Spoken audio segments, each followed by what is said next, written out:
Alright, thank you everyone so much for coming out tonight.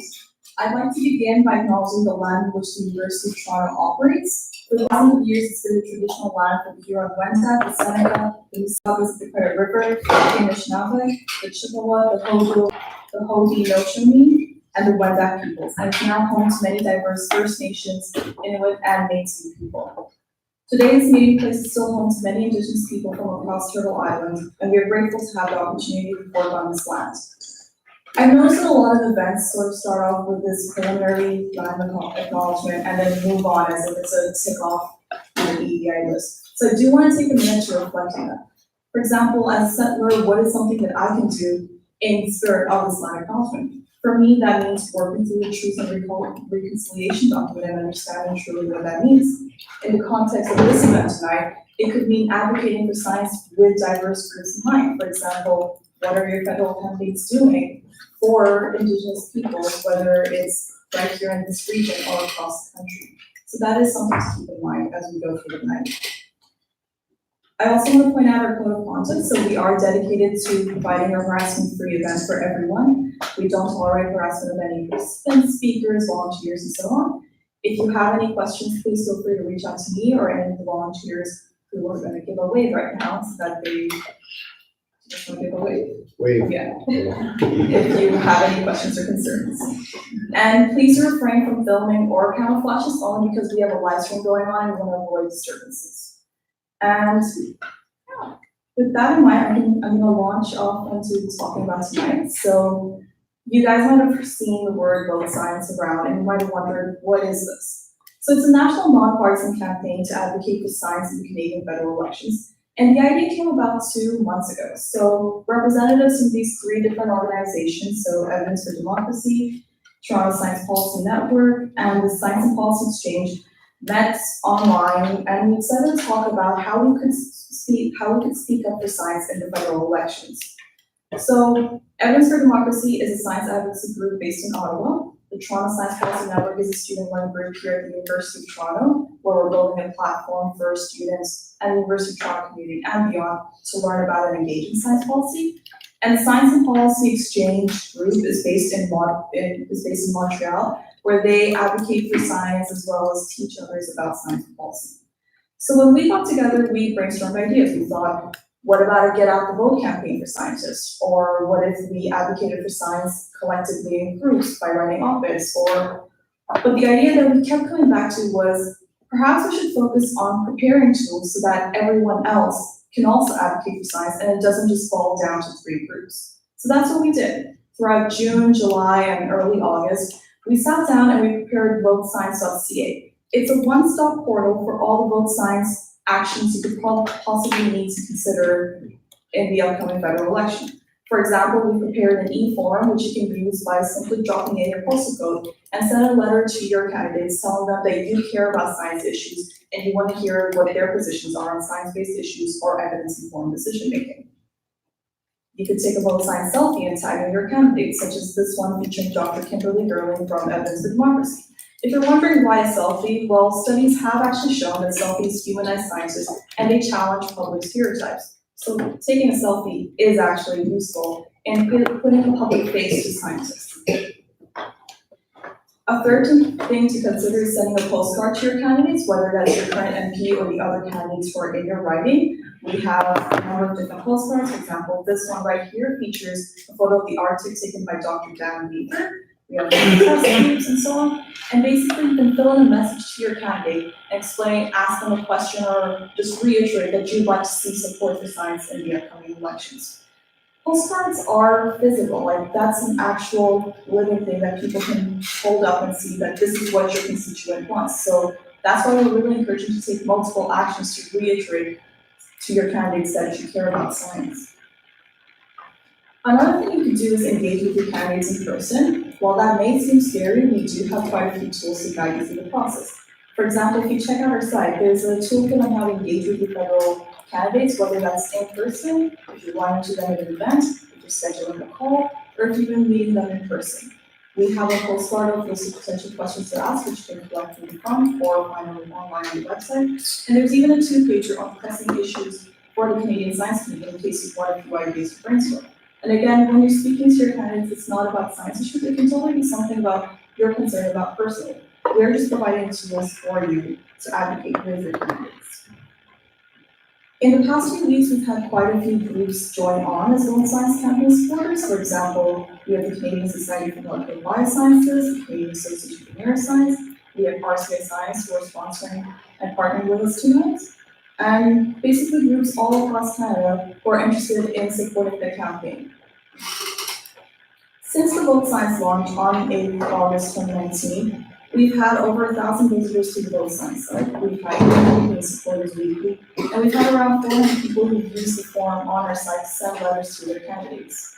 And we've had quite some 10 people have been posting incredible stuff. So this is Dr. Imogen Coe with her young child explaining why she wants to vote science. But at this point, you may still be wondering, do campaigns like this work? How do you even engage with your candidate? What have your past experiences been like? And what are some important issues that you can speak to? So that's why we're hosting this event today. It's easy for us to provide these tools for you to advocate for science, but it's harder to implement. So we've assembled a panel of 3 incredible speakers to provide context tonight. I do want to point out 3 main sponsors for tonight. So Toronto Science Policy Network, my name is Sarah, I'm the president of the group.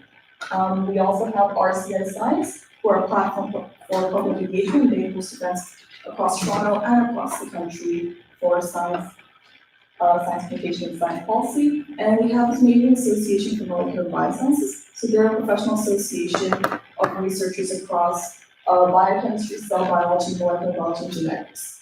And these are 3 organizations who are interested in science advocacy and science policy, and they're the reasons why we're able to host this event today. And now, without further ado, I would like to introduce our 3 panelists, starting off with Dr. David Miller. The format for this evening is going to be, we're going to invite each panelist to come on, and they're going to give us a small 8 to 10 minute talk providing context on the issue that they'd like to focus on. We'll have a moderated discussion, and then we'll take questions from each of them. All right. So to start off, Dr. David Miller is a professor of medicine at the University of Toronto. He served as president and dean of medicine and was the founding CEO of the Institute for Clinical and Analytic Sciences. He's co-authored over 300 publications across the fields of clinical research, public policy, epidemiology, and biostatistics. He's shared multiple federal reviews on topics such as health, healthcare innovation, and most importantly for tonight, the extramural support for fundamental research. And with that, I'd like to introduce Dr. Miller.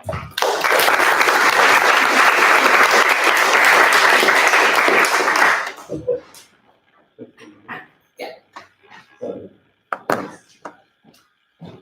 you very much, Sarah. And let me start by acknowledging our pleasure and volunteers and all of you for coming out. This is a very pivotal election in terms of support for science, a pivotal election for the country in many ways. And I was delighted to have a chance to share some thoughts on a pretty informal basis tonight. And just to emphasize the importance of this kind of grassroots initiative. As Sarah said, postcards, multiple modes of communication. If I think back to 2017, when the science minister was sending mixed signals about just how far the government was prepared to go in responding to the FSR report, many things turned that tide in favor of what was a meaningful investment in extramural research. I think one of the most important by far was the Students for the Report movement, spirited by the Science and Policy Exchange, but also meaningfully by students here at the University of Toronto. And something about the individuals for whom investment in science is meaningful to their future. To have graduate students and postdoctoral fellows speak out, and a heck of an impact in Ottawa. I also have to give a shout out to Evidence for Democracy, very small nonprofit, which had an absolutely outsized impact and continues on the science front generally and on climate science. To be very important, and I know they're both supportive of working with the Toronto Science Policy Initiative in that regard. And that is not my fault.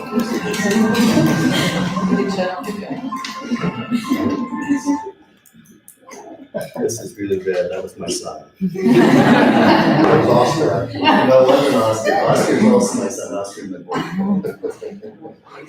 So I'm going to talk very quickly and very generally and very informally tonight And I just want to say that I'm not going to go through one of those very detailed updates on the FSR report. This link has all that I think you're going to need. What that is, the Closed captioning. closed caption, okay. Not sure how it relates, but be that as it may, if you use this link, you just take a snapshot of it, you'll find 56 slides. This is not only an update on the FSR report and everything that's happening. If any of you have insomnia, this may be the best non-pharmaceutical mechanism for restoring your sleep that can be imagined. All right.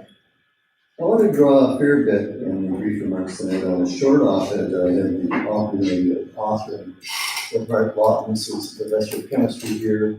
Mark has been active with op-eds and on social media, advocating for science for many years. And we had put some of our thoughts down in this piece. And one of our first concerns was to address what we saw as the paucity of discussion around science policy thus far in what was the pre-electoral period. Notice the rate still hasn't officially dropped, but we're clearly way into campaign mode all across the country. And to this point, I still don't know where the parties stand. Maybe you do. I haven't seen a clear platform statement from the Conservatives, again, for the Greens. Some months ago, when I was in contact with individuals from two of those three parties, they pretty forthright and said they were supportive of more investment in science. And we can predict where the Liberals will come down. I'll say they did the turnaround.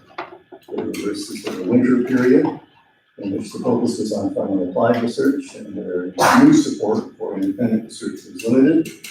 And in budget 2018, they showed their colors. They also, as they frequently say, unmuzzled federal scientists and made a meaningful investment in intramural research.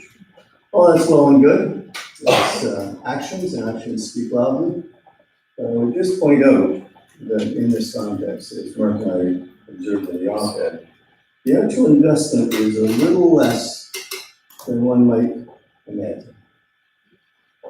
I've said before that when a budget comes down that is even meaningfully in your favor in our business, you have to be grateful, and it's not the time to be critical. It's a year and a half on. Let's be a little bit more realistic about what happened in that budget. And I'll just say before, the Canada Research Chairs, the investment called for reached $140 million per annum in steady state as base funding. The actual investment made in personnel was $50 million in that budget. It has not been further increased except graduate students. There's nothing in that budget. So let's go to the graduate students and postdocs. Budget 2018 promised further work on that front. And indeed, they did come through with some investments. One was very progressive, big credit, to provide some awards for parental leave coverage, which I think is very smart. Full credit there, but the total of these two steady state supports for graduate students and postdocs is $35.3 million per year. We recommended a steady state investment of $140 million per year. Not a small gap. What about operating grants? This is the core, the bread and butter that we all rely on, and it often supports graduate students and postdocs, as well as the core research operations themselves. What came down was $235 million per year in steady state versus $405 million as our final increase. That steady state was reached after 5 years. We recommended an increase of $405 million per year ongoing after 4 years. There's also a focus on a tri-council fund. This was described as accelerating the transition to a more modern approach to research. Even the terminology, I have to say, raised the hairs on the back of my neck, but never mind. That was 65 million versus 80 million. So, 62% of the open funding that we recommended for science. So again, way better than anything that had come before. Let's give credit what it's due. It's still a long way on. And last, and not always popular focus, certainly for institutions, is the so-called indirect cost of research, a term I don't like. There's nothing indirect about them. They come out of the budget, they have to be found somewhere. Better called facilities and administration costs, which is the US jargon. They provided in budget 2018, 300 million times 20% would be 60 million to get even to the current level of support. They provided 58.8 million less than the previous level, whereas we recommended that should be doubled. So these are big misses.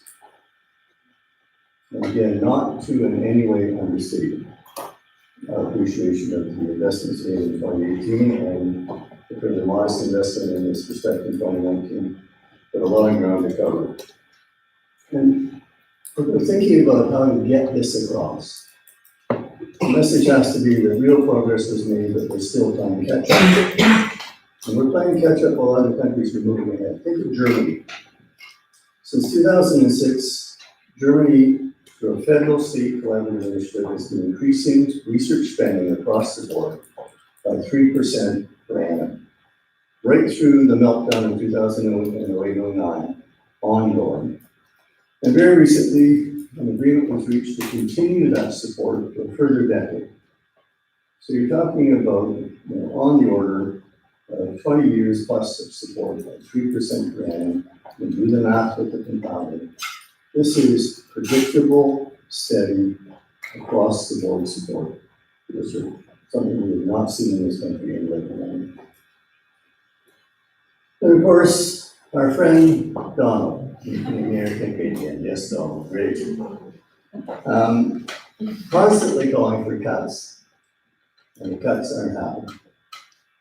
Instead, we see major investments in research. And the numbers here are substantial. The NIH is getting $41 billion, massively different from what we have here, about $1 billion here for the CIHR. 10 times, 10 billion. Give you a sense. This is a threefold difference in funding. What are the other mythologies that we have to address? One is that research is well funded in Canada. We're actually, on an overall basis, have fallen out of the top 30 nations worldwide. A very worrisome situation. That's like you're now off. Is that a signal? Oh, no. Really, we can't talk about this. Please go there. Cool. One of the things that was quite unsettling in the budget 2018 was reference to the fact that we're the highest in the G7 in higher education R&D spending. You see this kind of language that, despite that, there's some challenges. Folks, this is federal Pinocchio stuff. 23% of the total R&D spending comes from the federal government. For the higher education sector, 50% from institutions, another 25% from other sources. Those institutional costs are underwritten by foundations and benefactions and by individual officials. So we have to be very clear that the federal government is a minor player. All right. Where does the money actually come from? As I said, institutions, and we'll not see in other countries, any other nation that has this big band of support for the total research spending from institutions. So Canada is anomalous, and it's a problem always. If you look at what's happening, there's another great myth which is worth all of you, a lot of graduate students here. That is that Canada has too many graduate students. The undergraduates are all going to be baristas, and the graduates will not find any meaningful employment in their area of research. Canada actually has low baccalaureate enrollments in the many peer nations. Average of the OECD graduate enrollments are actually below the OECD average. When you look at comparative nations, you see it right here. Doctoral degrees awarded per population are both the same as the US, but we are much lower than many other peer nations. This is a big problem. The master's gap is much larger compared to the US. So anyone who says that Canada is somehow awash with money and full of graduate students will never find any work. Completely missing the point.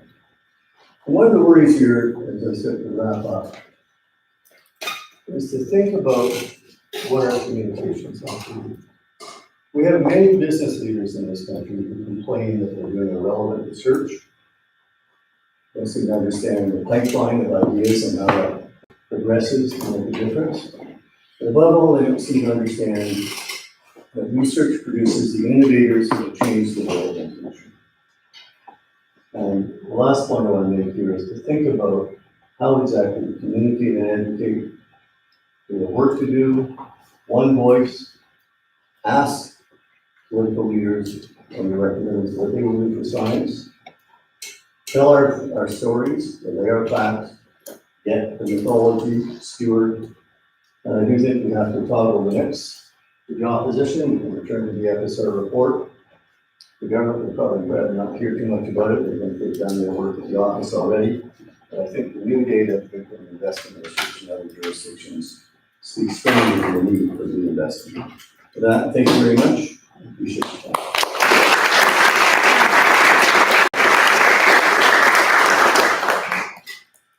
So our second speaker for the night is Dr. Amanda Berry. She is a microbiologist and a recent PhD graduate from the University of Toronto. And she's working with Dr. Leah Cowan's lab in the Department of Molecular Genetics, where she is studying fungal hormones. Outside of the lab, Amanda enjoys engaging in science communication and outreach by hosting workshops and crocheting microbes, or speaking about how microbes cause zombies. Today, Amanda will be speaking about how she reached out to her MPP last year following the provincial government elections, and I won't give it all away, so let's give a round of applause.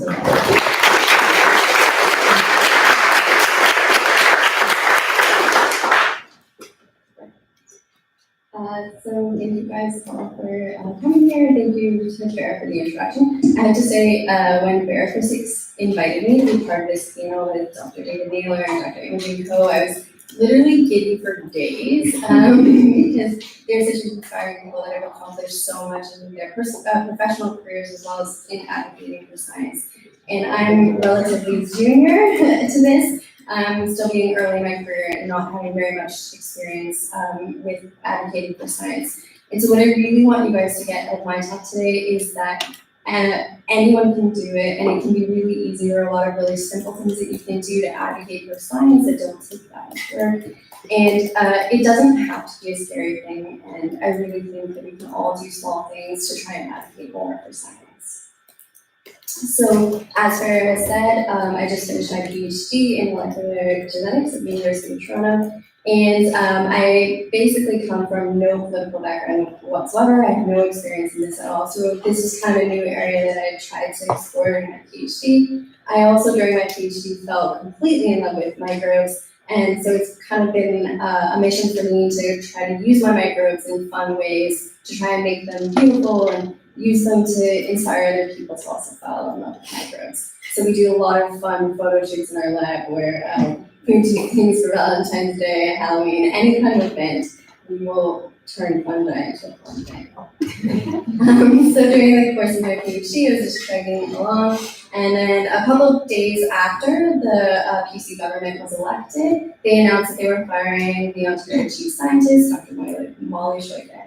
And so for anyone that doesn't know about what the Ontario Chief Scientist role is, I have a little description here, but basically they were the person who was responsible for, kind of liaising between scientists and government in informing the government about what's going on in science and helping to inform evidence-based decision-making, science-based policies, as well as championing science and helping to build public trust in science. And so these are all kind of really important things, and this role was so important.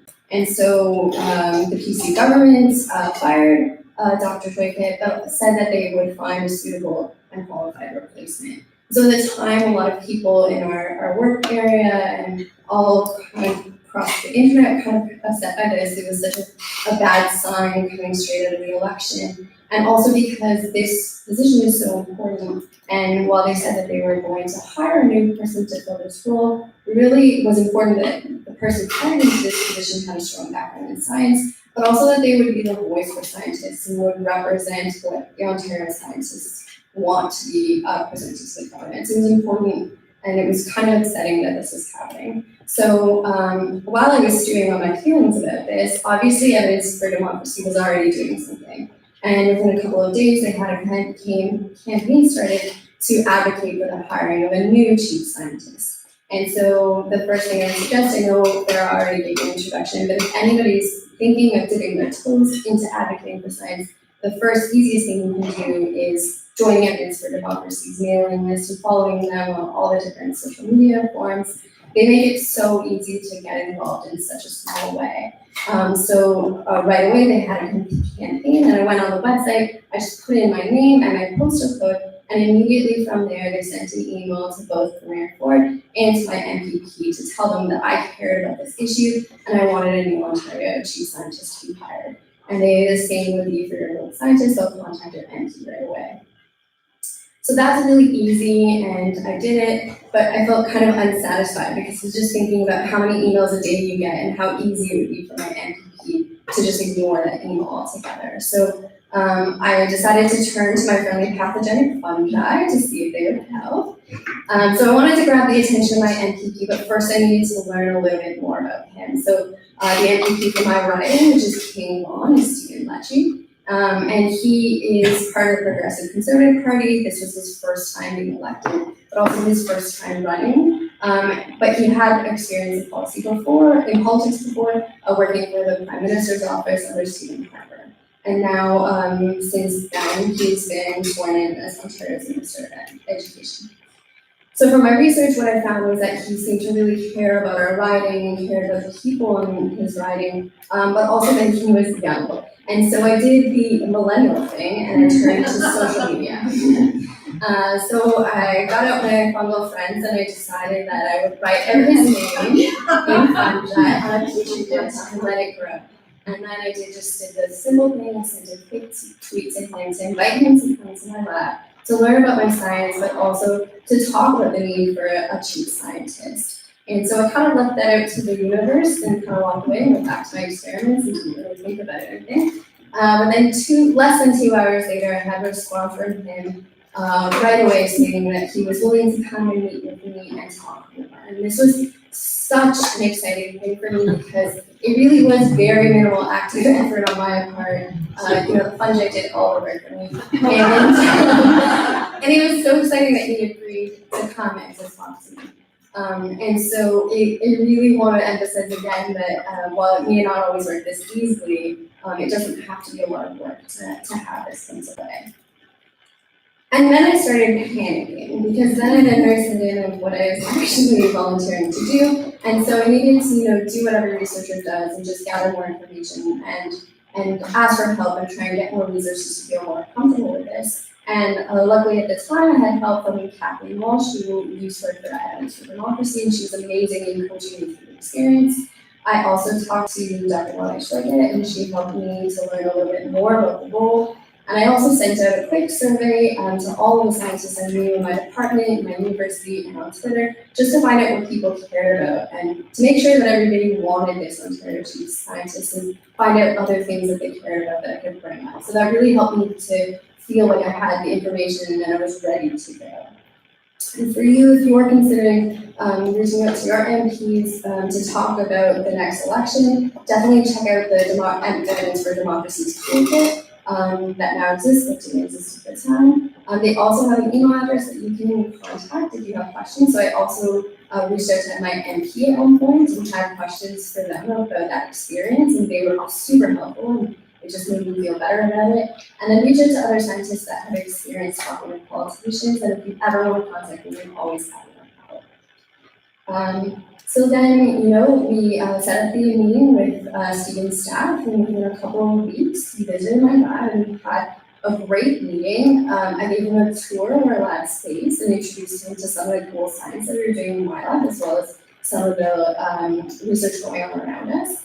I also had a little bit of fun experiments that you could do, where you could observe science themselves, so that you could really feel more connected and engaged with the science. So we had a microscope. We had him pick up some plates and took some cool pictures.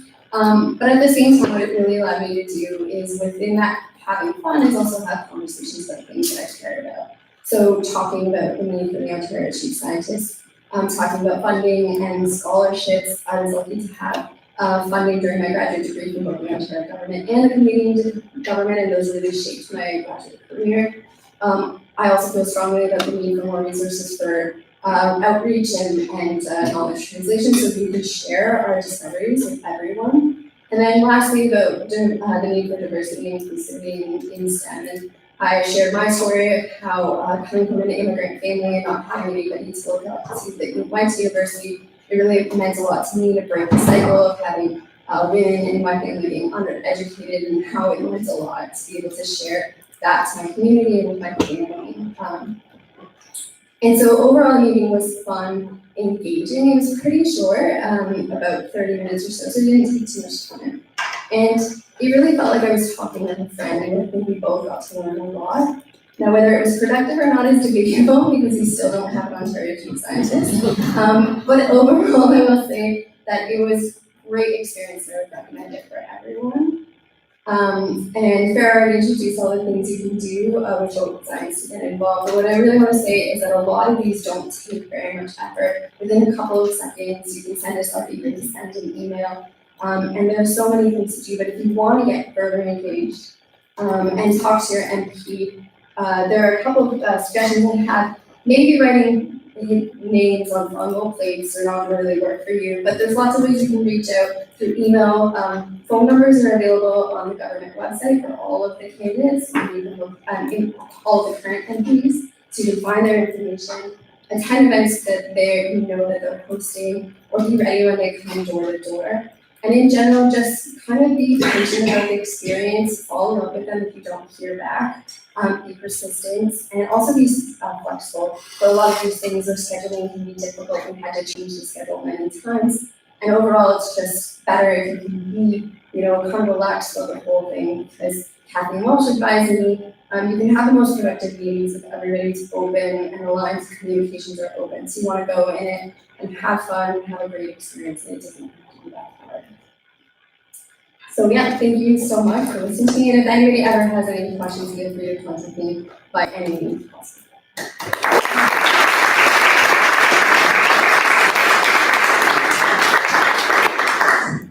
Thank you so much, Molly. And now we have one last speaker for tonight. So we have Dr. Imogen Coe, who is the founding dean of the Faculty of Science and is currently professor of chemistry and biology at Ryerson University. She's also an affiliate scientist at St. Michael's Hospital and is currently the vice president of the Canadian Society for Molecular Plant Sciences.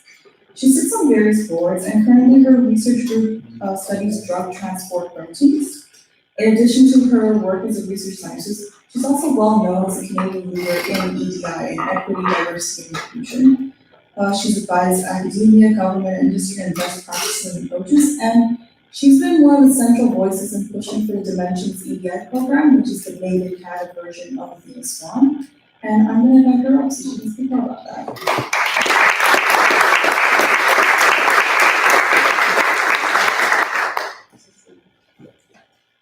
Okay, great. Thank you so much. It's delightful to be here. Sorry, that was there you go. So yeah, great to be here, and fabulous panel, and that was amazing about Amanda. I didn't know enough about your story, so thank you for sharing that. And I want to talk a little bit about my story, and your story is really good lead in, because it's really important to start thinking about your story. And one of the points that I would like you to kind of take away is that we need to be storytellers. We need to think about stories that we can tell when we're trying to influence politicians or high policy.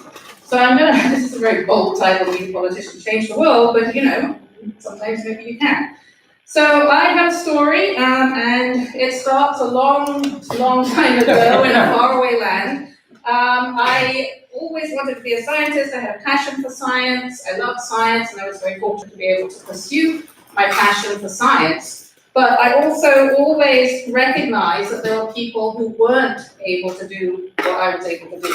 When I was about 7 years old, my little co-ed classroom, little village outside of Cambridge, where I grew up, the girls and boys were divided in the class. I was about 7 years old, and the girls went off to sewing lessons, and the boys went off to woodworking lessons. So this would have been long time ago.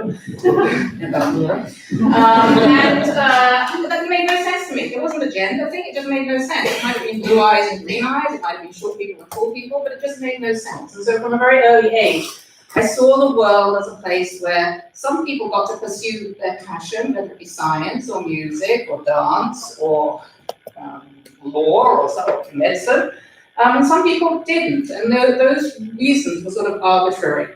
So I became a scientist. Was lucky to be able to pursue a career in science, and I've been very, very privileged in that sense. But I also recognized that some people were not having that opportunity, and it could be socioeconomic, it could be ethnicity, could be gender identity, it could be a whole variety of things.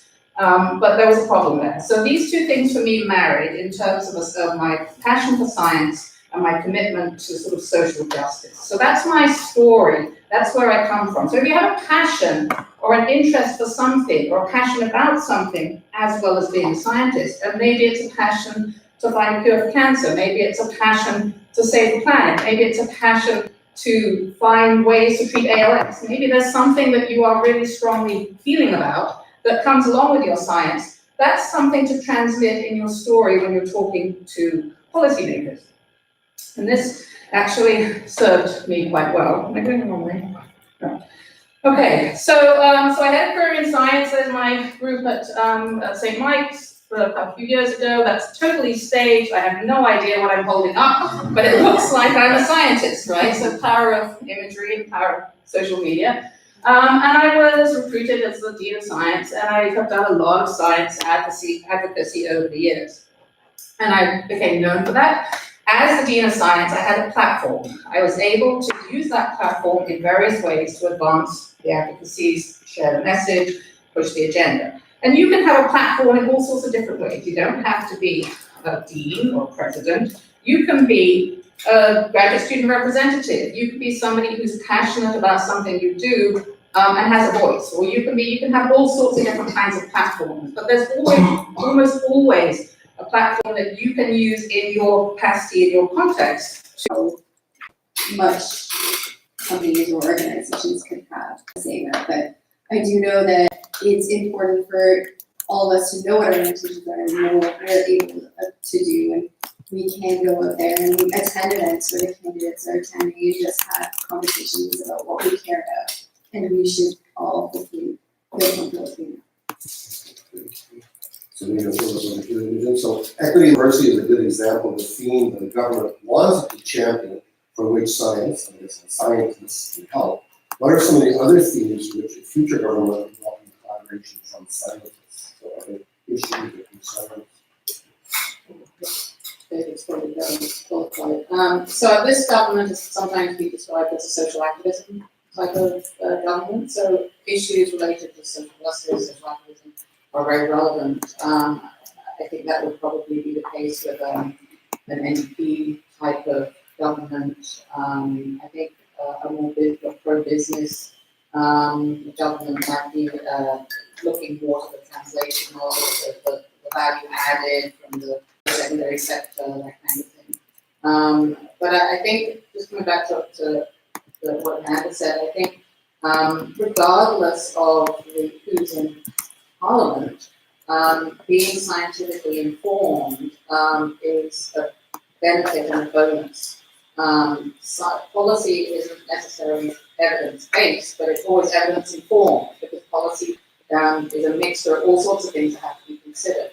But having evidence to inform it is always going to be a good thing. So that's what we relevant to whoever's in power.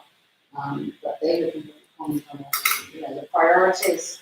Priorities tend to shift up and down depending on who's in charge. I think we've seen worldwide, certainly governments kind of get into applying these for quality education, which screening capabilities and more interested in their taxes in the business. And unfortunately, sometimes a pretty ambivalent hostile response to climate change issues.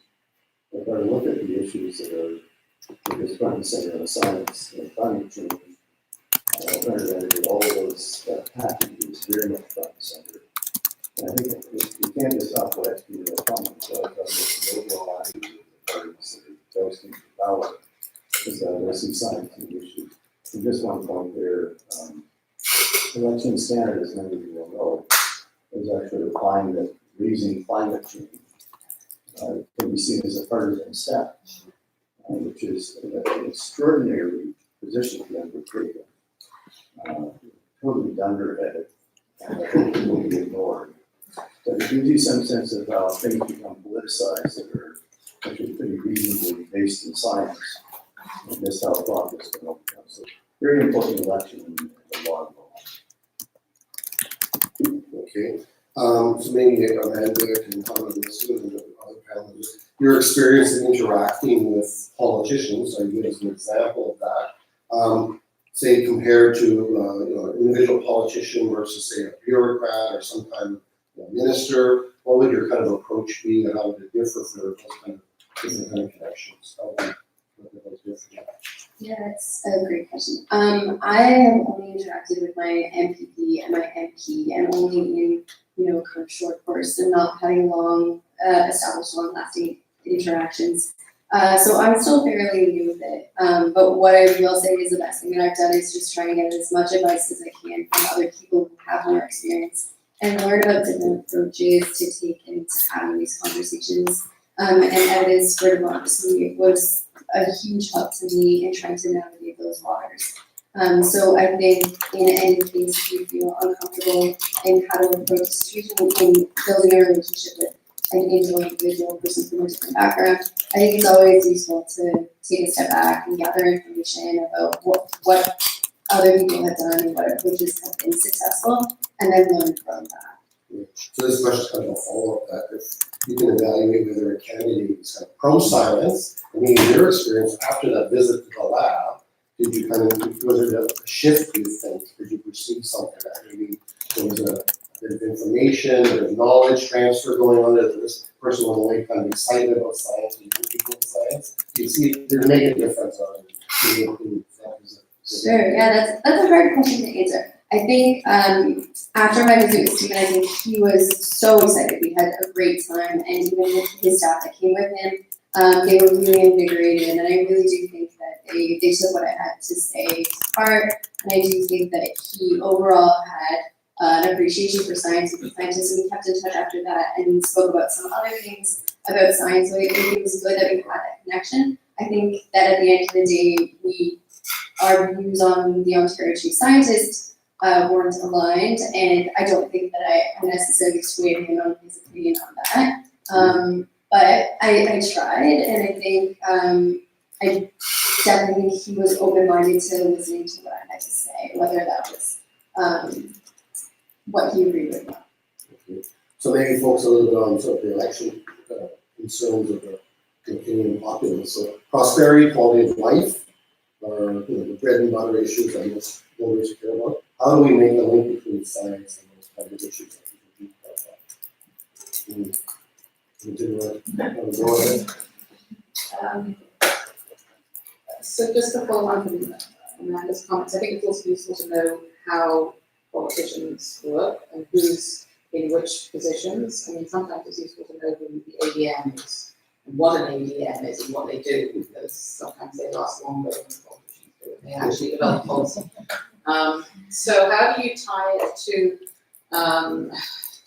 everyday life? Well, I think we have to get better at doing that to begin with. I think we have to start being effective storytellers. I think we can look to some places where we do this really, really well. I mean, Science Meets Parliament in Australia, we actually bring scientists together with politicians once a year. Lobbying in the US is very effective, and scientists get training. And it often comes back to that human aspect. So does your politician have a family member who is dealing with a crippling disease? Does your, if you're in Northern Ontario, your community is struggling with flooding? What other things? Those are the things that people care about. People care. I live at a small farming community way outside Toronto, and it's very calibrating for what people care about. And I get, and I agree with, I get this downtown Toronto elites making decisions, because the people in the little community I live in are worried about jobs for their kids. They're worried about how they can keep the family farm going. They're worried about, the swine flu or whatever. So are there things that you can relate? And sometimes it takes some work to think about what is it I'm doing, because I'm doing fundamental science on cell biology. But actually, be creative. Think about the ways that what you do might relate to somebody. Or if you really can't, go find somebody else. Learn about what other people are doing and find out their stories. And I think we need to be really intentional about that and we need to work harder at that. So it's slightly human. So next time we have data that's going to follow up, how can scientists and universities do a better job of articulating their value to society? I think scientists are learning this better, but I think it's become, in the book, so it's an essential part of what we have to do to be successful. Is to think of it as obligation of those of us who are older for the next generation. And anyone who's in that generation is laying groundwork for more successful people and those who come after you. But there's a zillion ways to sell science. You talk to somebody who's doing an auction, who's told us that you have one of these. Everything this is about is rooted in physics going back to the 17th century. And most of the breakthroughs that go over that in the 19th century. And if you think that science has to deliver tomorrow, you don't want to sell it. It's everything around us is driven in so many ways by the whole path of study that goes back centuries. So then get people under this short-term view about applications and chaos helps. But as Imogen said, people are concerned about prosperity, but the next paycheck is kind of done how you do. So I guess I have to be realistic about these resources. The role of institutions and the scientists also has to get beyond academics and visuals. We undersell social sciences and humanities, which is so critical. But we wouldn't have an EDI agenda or the awareness of that. We wouldn't have some basic understanding of those issues. So I often look at we focus on the fact, on the hard science and not on the regular sciences. Because it's easy to sell, scientific science. There's sort of lines that many of us have used for years that science is about people, not patents. Definitely success at commercialization, very short term. But what you're doing often is you're developing the next generation of innovators. And so it's also about talent, not about technology. Talented people will make life longer and better for everyone else on the planet. But the idea is to change the world for the better. So I think getting away from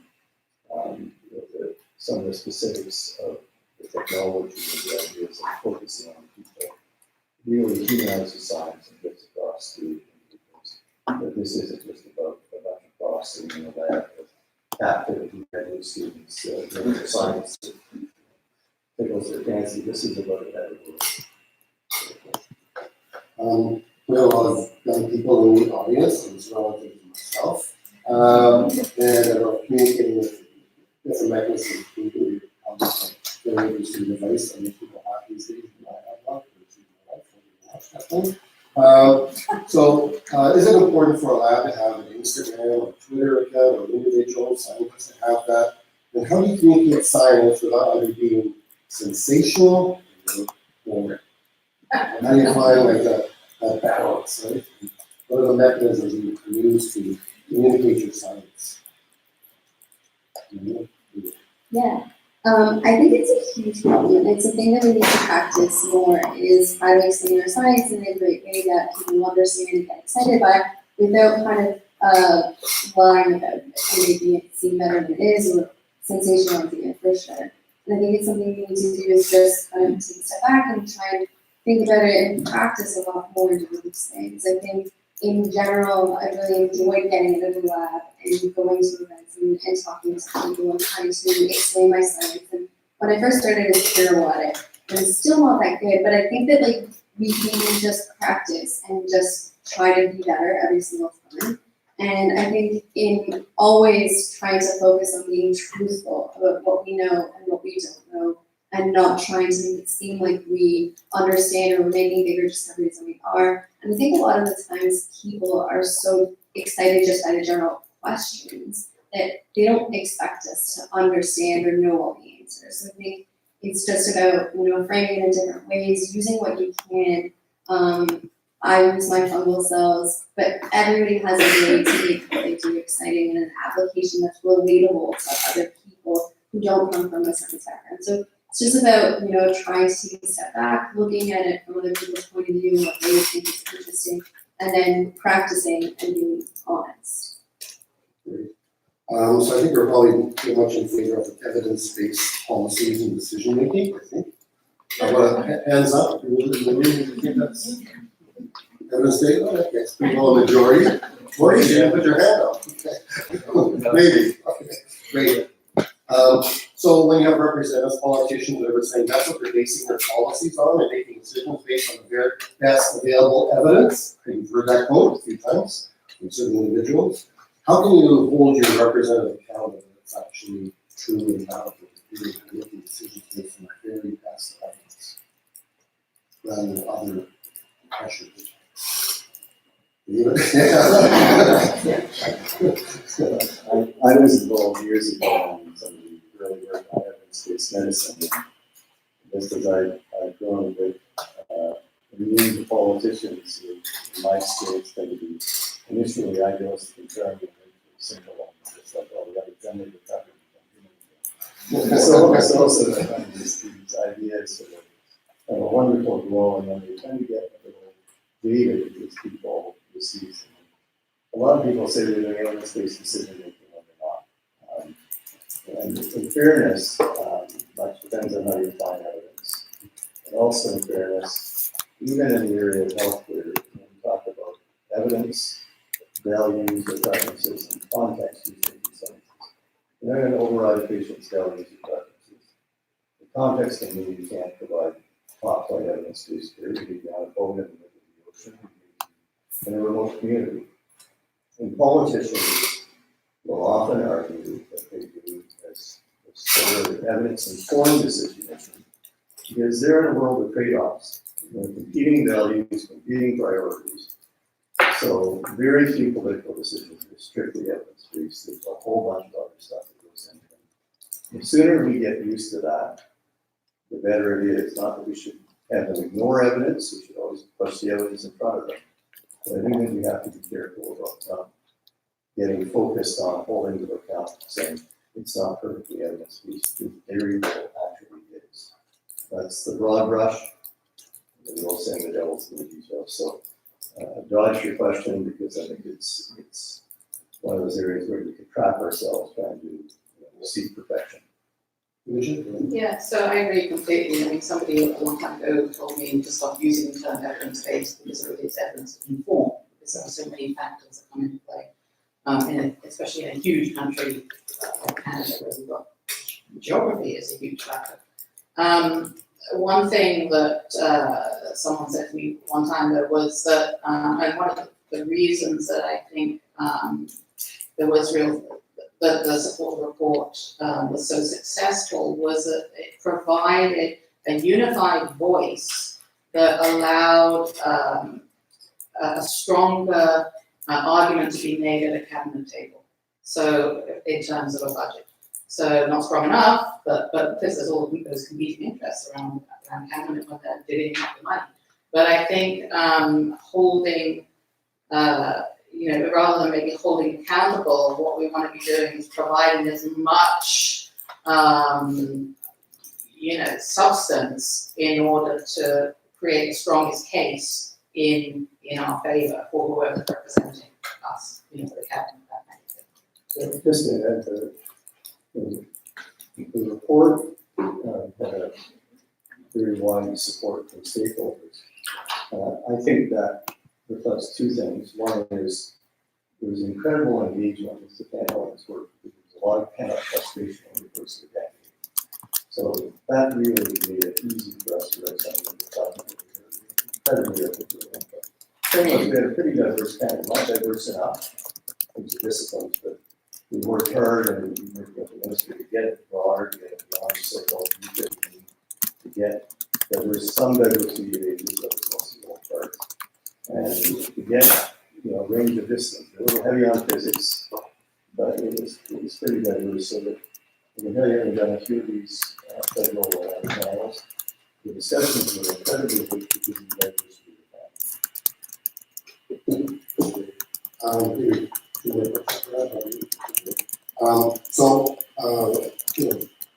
let's vote science, it's doing communities, it's really initiative, it's student, individuals can be for that. So but how would you assess how effective this campaign and advocacy is? What are kind of primary what for impact being more informed and getting science on the agenda? What would be the things that are as a measure of success? I'm not gonna do this. Farrah can follow up at the end. Good question. I think in general, I think if the campaign will be successful as long as more people are talking about science and more people are getting out there and trying to talk to the candidates and bringing it up as a topic of discussion.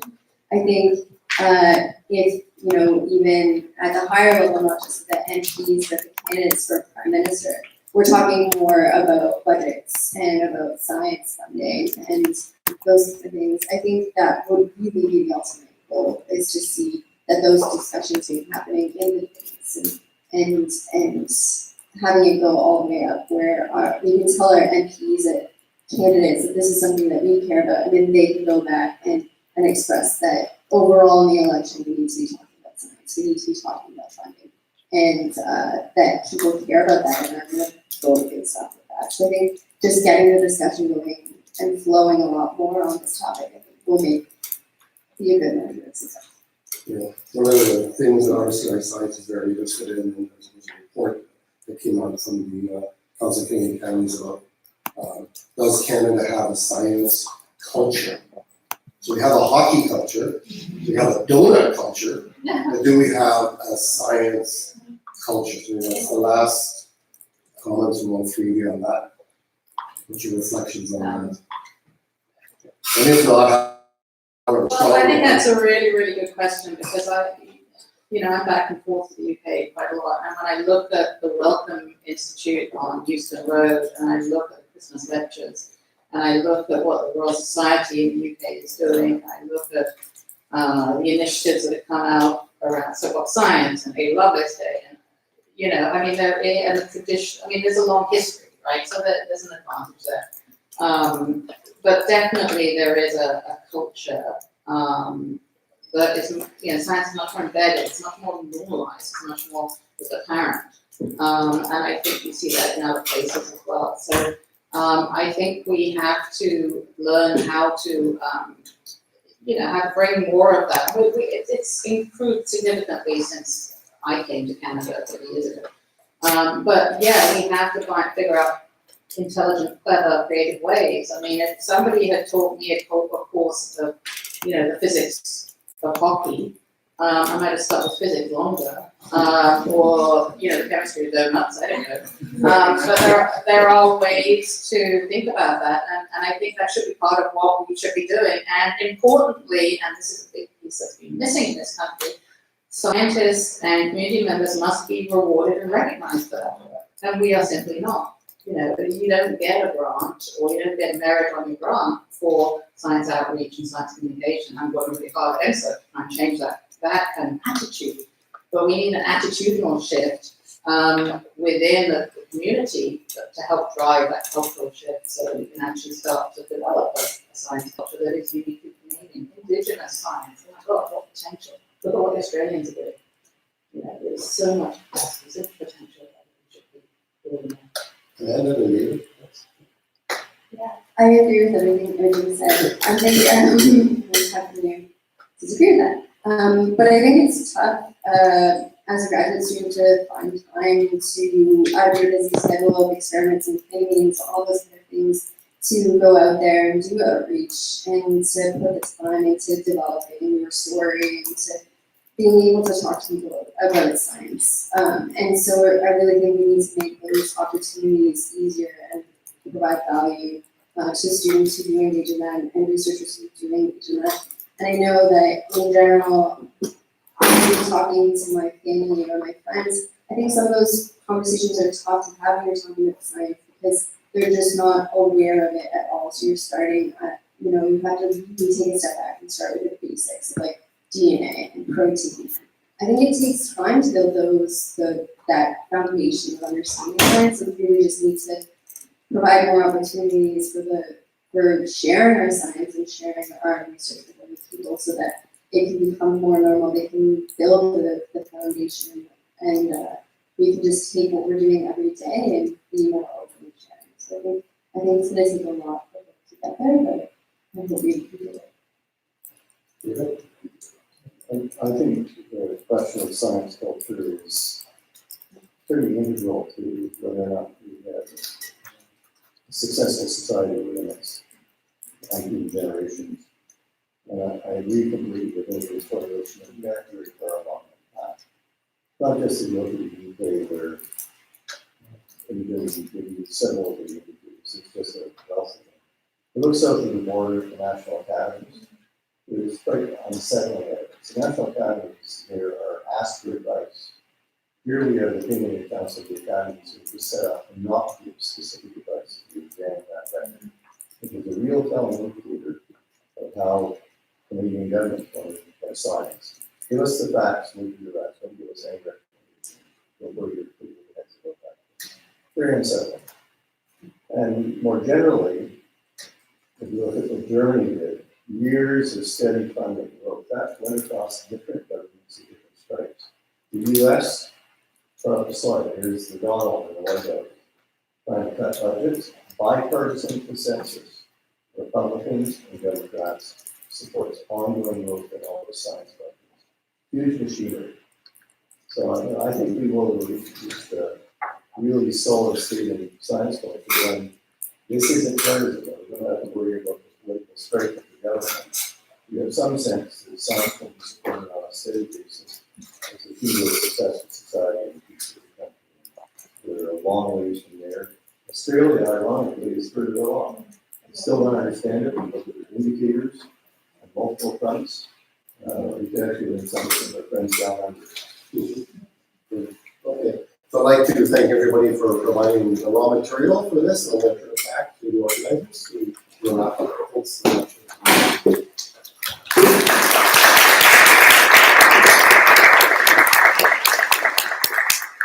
Hi everyone, so just to introduce myself, my name is Savani, I'm from the Toronto Science Policy Network. So once again, let's thank our wonderful panelists and our moderator for coming out today to talk about why we need to vote science in the upcoming election.